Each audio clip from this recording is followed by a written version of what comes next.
आजू के बाद तोहर पगली न मिले काहे रे? असो के लगन में उठ जाई डोले तो हमार का होई?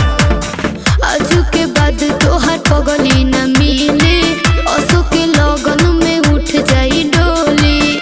मम्मी पापा चही हन जहवा तोहे शादी करे करबू ना हमरा से बियाह तो कुंवारे मोरे करबू ना हमरा से बियाह तो कुंवारे मोरे ऐसे मत बोला।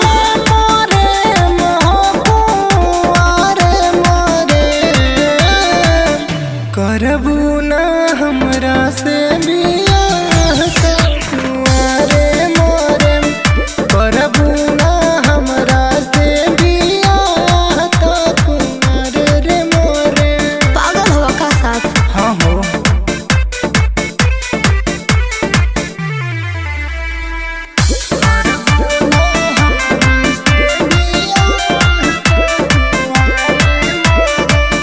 जिद जानी करह बाबू समझ तू बतिया तोह से शादी करब तो जाई पापा के इज्जतिया पापा के इज्जतिया।